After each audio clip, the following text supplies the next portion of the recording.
తెగ మనతో ముచ్చటిస్తారండి. ఓకే. ఏం చేసేవాడివి? అదుంది. ఆ చొరవ కలుపుగోలుతనం ఉంది. చాలా ఉంది. దగ్గరికి రానిస్తారు. నా దగ్గరికి తీసుకుంటారు. రానిస్తారు కాదు, తీసుకుంటారు. తీసుకుంటారు. ఏం చేసేవాళ్ళు? సంపాదించారా? ఇప్పుడు ఎక్కడ ఉంటున్నారు? రాజీవ్ నగర్లో ఉన్నారు. రాజీవ్ నగర్ ఎక్కడ? బోరబండ. బోరబండ తెలుసు మాకు అంటే ఆయన ముచ్చటించటం చాలా చనువు దొరికింది నాకు. ఓకే. నచ్చాను నేను ఆయనకి. నచ్చాను. తర్వాత ఆయన నిజం చెప్పాలంటే మెమరీ గొప్పది. 4 days 5 days మ్యాక్సిమం అఖండ టైంలో అప్పుడప్పుడు ఒక్కొక్క రోజు చొప్పున ఒక 5 రోజులు చేస్తుంటా ఫేస్ టు ఫేస్ ఆయనతో కలిసి. ఆయనతోటి అంతే. వీరసింహారెడ్డి అక్కడ మా కాంబినేస్ట్ కాదు. బట్ ఆయన సంవత్సరం తర్వాత స్టేజ్ మీద నన్ను చూసి మహేష్ గారు అని చాలా గౌరవంగా పేరు పెట్టి పిలవడం. ఎలుగు తీశాడుగా మన అదేదో డ్యాస్ మీద వీరసింహారెడ్డి డ్యాస్ల మీదే. నేను హైట్ ఉంటా కదా నేను వెనక ఉంచుంటే ఎప్పుడు ఎగబడి కెమెరా కనబడే ప్రయత్నం చేయను. నేను మన మైత్రి నవీన్ గారు నేను మాట్లాడుకుంటున్నాం. ఆయన చూసి హైట్ ఉన్నాము. ఇప్పుడు ఎన్నో సినిమా మీకు మహేష్ గారు అని ఆయన ముచ్చట మాడుతున్నారు. మీ ఇద్దరు మాట్లాడుకుంటుంటే ఇటు చూసాడు ఆయన బాలయ్య గారు. అదో మన మహేష్ గారు పిండేశాడుగా అఖండలో రా అని చెప్పి పిలిచి సెకండ్ ఇచ్చి ఆ మహేష్ గారని గౌరవంగా పిలవటం అనేది గొప్ప పేరు గుర్తుంచుకొని అంటే అంత ఎంత పరిచయం మా ఇద్దరికి 5 days పరిచయమే. మోస్ట్లీ 6 days ఏమో ఫేస్ టు ఫేస్ కొన్ని గంటలు అంతే.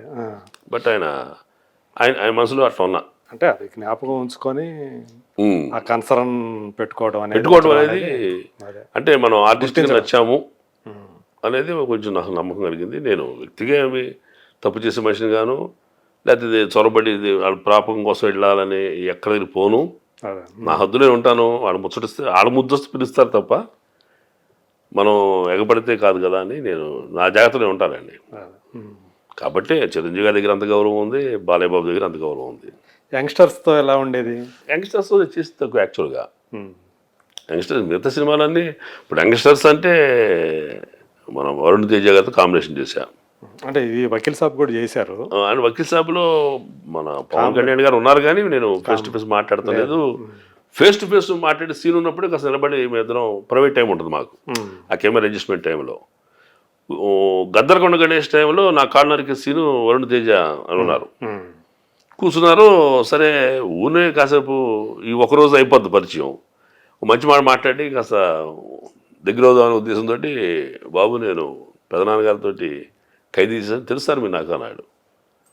రంగస్థలం తెలుస్తారు నాకు అన్నాడు. మళ్ళీ నేను చెప్పేది చేశాను చెప్పడం కాదు, వాడితో చాలా మంచివాళ్ళు, షట్టు పట్టుకుని మడిపెట్టి గట్టిన వాళ్ళు నన్ను ఏం చేయలేదు, కానీ మీరే నా కాళ్ళు నరికారా పగబట్టా అన్న. బళ్ళు నవ్వాడు ఆయన. సూపర్ స్టార్ మీరు సూపర్ అని. మళ్ళీ చేయలే వరుణ్ తేజతోటి. నెక్స్ట్ వైష్ణవ్ తేజతోటి ఈ సినిమా చేశాం కదా. ఆయన డౌన్ టు ఎర్త్ పర్సన్, నిజంగా చాలా డౌన్ టు ఎర్త్ చిన్న ఆర్టిస్ట్లా ఉంటాడు ఆయన. అంటే ఫస్ట్ తనకి డెబ్యూ ఫిలిమే కదా. Debut film. ఇప్పటికీ కూడా ఆయన బిహేవియర్లో ఎక్కడ మార్పు లేదు. సో ఆ ఫ్యామిలీ అంతా కూడా ఒక రెస్పెక్ట్తోనే భయం రెస్పెక్టు, ఎదుట మనుషులకి గౌరవం ఇవ్వటం అంతా బాగుంటుంది. యంగ్స్టర్స్తో నేను పనిచేసిందంటే వైష్ణవ్ తేజ, రామ్ చరణ్ గారితో రంగస్థలం. ఆయన కూడా డైలాగ్ రంగస్థలం అప్పుడే అనుకుంటా కదా మీ మిస్సెస్. రంగస్థలం ఒక గొప్ప ఇన్సిడెంట్ నా జీవితంలో మర్చిపోలేనిది ఏంటంటే విషాదానికి అదే పరాకాష్ట, ఆనందానికి అదే పరాకాష్ట. ఒకవైపు మంచి వేషం, ఒకవైపు ఏమో ఈ విషాదం. 1వ తారీఖు ఆవిడ చనిపోయింది. మీ అంటే మీ సాంసారిక జీవితం ఎక్కువ కాలం మీరు గడపకుండానే 20 years నా జీవితం భర్తగా భర్త చాలా నాకు. ఓకే. 1వ తారీఖున April 1st చనిపోయింది ఆవిడ 2017. April 5th నా డేట్ ఇచ్చినారు రంగస్థలం. 4 రోజులు గ్యాప్ అంతే. సరే సెకండ్ డే సెరమనీ చేసాము. థర్డ్ డే విజయవాడ వెళ్ళి గుంటూరు కృష్ణా గోదావరి కలిపి వచ్చాను. వచ్చిన తర్వాత డిస్కషన్ రేపు నైట్ వెళుతున్నా నేను అని. ఇక అందరూ మా అంటే పెద్దలంటే మా మేనత్త, మా పిన్ని గారు, మా అత్తగారు, మా అక్కాయి, మా అన్నాయి, ఇలాగా నన్ను అరే ఊరిని తిట్టగలిగిన వాళ్ళందరూ కూడా వద్దని వారించారు. వెళ్ళకూడదని. వెళ్ళొద్దు, బుద్ధి లేదా నీకు, ఎట్ట వెళ్తావు నువ్వు, కర్మయ్య లోపల కర్మయ్యలోపు పులి మీద దాటొద్దు అంటారో, నువ్వేంట్రా అని మా మేత గట్టిగా మందలించే చనువు ఉన్న ఆవిడ. బుద్ధి లేదా నీకు, పిచ్చి పెట్టింది ఏంటారు నీకు, సినిమా పిచ్చి పెట్టింది నీకు, వెళ్తానంటే. నాకు ఇద్దరు ఆడపిల్లలు.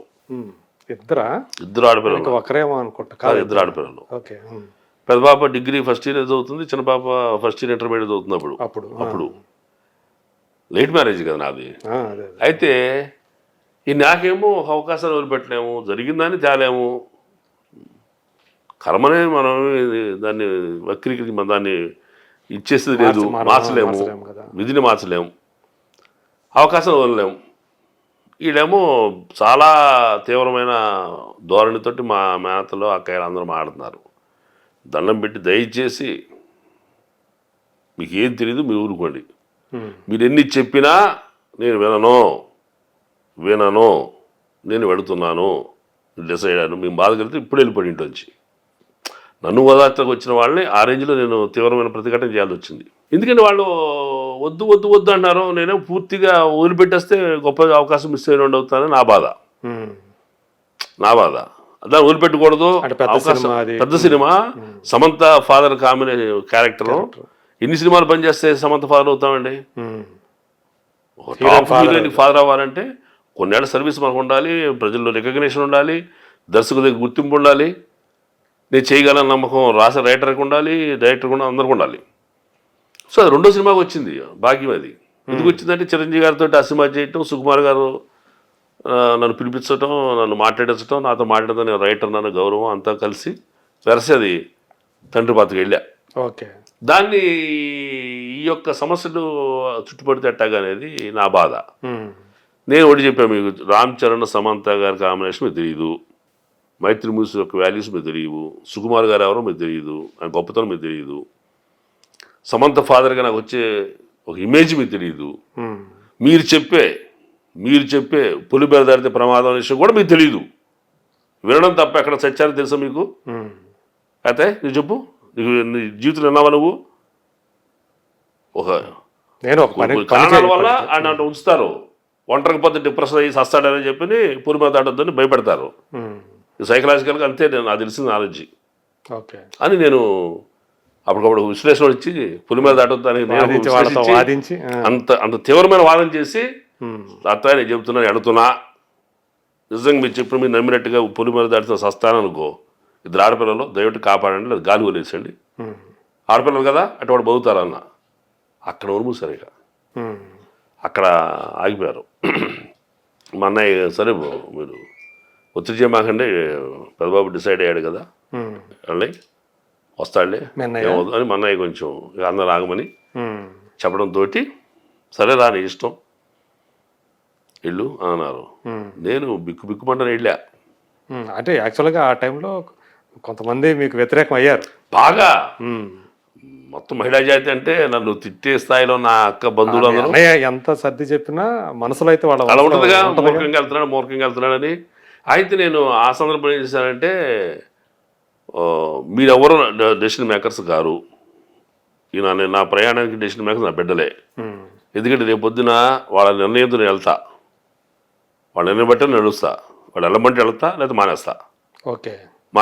రేపు పొద్దున వాళ్ళు వెళ్ళమన్న తర్వాత నాకు ప్రమాదం జరిగితే ఈ డెసిషన్ మేము తీసుకున్నాం, మా కర్మ మేము రాసుకున్నాం అని వాళ్ళు ఫీల్ అయితే కాన్ఫిడెంట్ అవుతారు.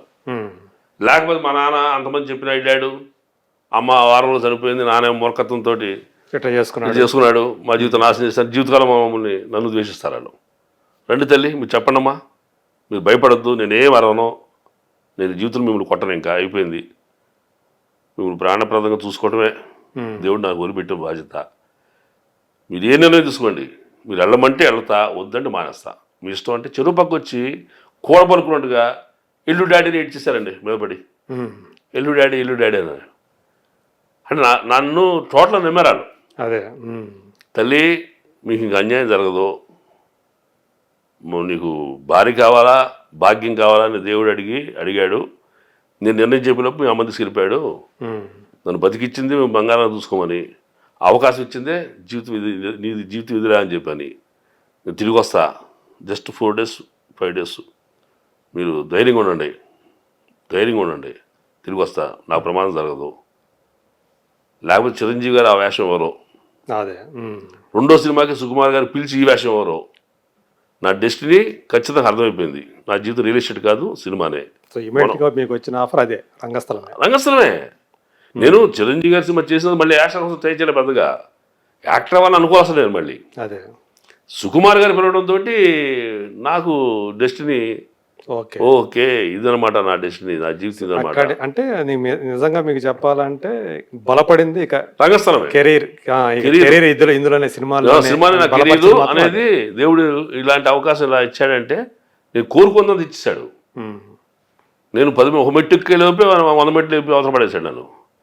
కాబట్టి ఇదే నా లైఫ్ అని నేను డిసైడ్ అయిపోయిన తర్వాత ఇంకా నాకు జరగదనే నా ప్రగాఢ నమ్మకం. అదే వారం గంటలు జరిగిపోయింది ఒక దుర్ఘటన, ఇంట్లో విషాదం. మళ్ళీ ఇంత గొప్ప అవకాశాలు ఇచ్చింది ఏంటంటే నన్ను టెస్ట్ చేయటమే. అది అవును, నాకు యాసిడ్ టెస్ట్ లాంటిది అది. వీడు ధైర్యంగా అని నాకు పుస్తకం చదవడం వల్ల వచ్చిన మనోధైర్యం కూడా చెప్పాలి. ఒక విజేత ఆత్మకథ అని అబ్దుల్ కలాం గారు రాశారు. అవును, దాంట్లో ఒక చోట ఆటోబయోగ్రఫీ ఆయన ఒక చోట చెప్పారండి, భగవంతుడు నీకు ఒక అద్భుతమైన విజయాన్ని అందించే ముందు